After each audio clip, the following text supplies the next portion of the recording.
আপুনি মহিলাজনী ক'ত লৈ গৈছে? মই লোৱা নাই। আপোনাক নিয়া বুলি কৈছে। ক'ত বিক্ৰী কৰিছিলে আপুনি? মহিলা কৰা বুলি অভিযোগ আহিছে। ক'ত বিক্ৰী কৰিছিলে? বাইদেউৰ লগত গৈছে কাম। বাইদেউৰ কোন লগত। বাইদেউৰ নাম কি? বাইদেউৰ নাম কি? অনিতা। হা? অনিতা। তাই ক'ত লৈ গৈছিলে? ক'ত লৈ গৈছে? দিল্লীত লৈ গৈছে। দিল্লীত। হয়, কাম কৰি। আপুনি কিহত সংগঠনৰ লগত জড়িত? আশাৰ লগত। আশাৰ লগত জড়িত? হয়। কিমান দিনৰ পৰা জড়িত? মই বহুত দিন হৈ গ'ল। যাওঁ, মিটিঙত যাওঁ। মিটিঙত বহুত দিনৰ পৰা জড়িত। আৰু তেনেকুৱা কাক কাক লৈ গৈছে আপুনি বাহিৰলৈ? হা?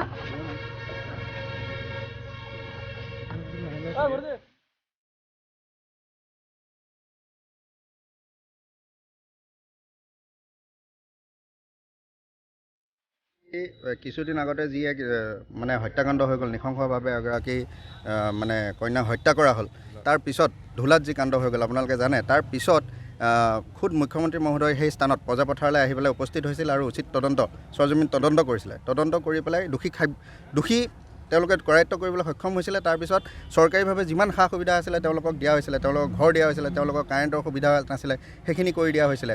আৰু যিহেতু তেওঁলোক মানে ভিক্টিম হয়, তেওঁলোকক অৰুণোদয়ৰ দৰে আঁচনিৰো সুবিধা দিছিলে।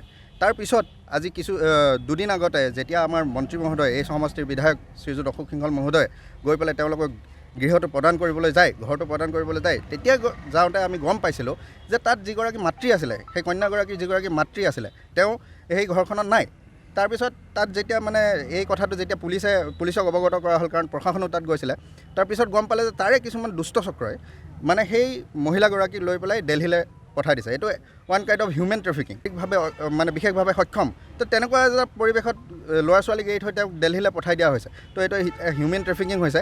ইয়াতকৈ ডাঙৰ কথাটো এইটো যে সেইদিনাখন আৰু এটা ঘটনা হৈছিলে। তাৰ পৰা যেতিয়া মন্ত্ৰী মহোদয় ওলাই আহিছিলে, ওলাই অহাৰ পিছত তথাকথিত কিছুমান ছাত্ৰ নেতাই মন্ত্ৰী মহোদয়ক অপদস্থ কৰিবলৈ চেষ্টা কৰিছিলে।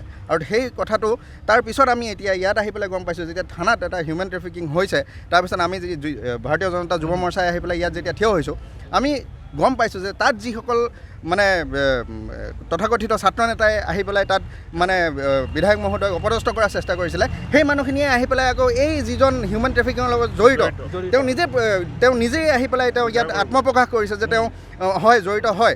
আৰু সেই মানুহজনৰ পক্ষত আহি পেলাই তেওঁলোকে ইয়াত ইকুৱালিটি কৰিবলৈ আহিছে। এইটো আটাইতকৈ দুখ লগা কথা, সেইটোৱে আমাৰ আটাইতকৈ দুখ লগা কথা।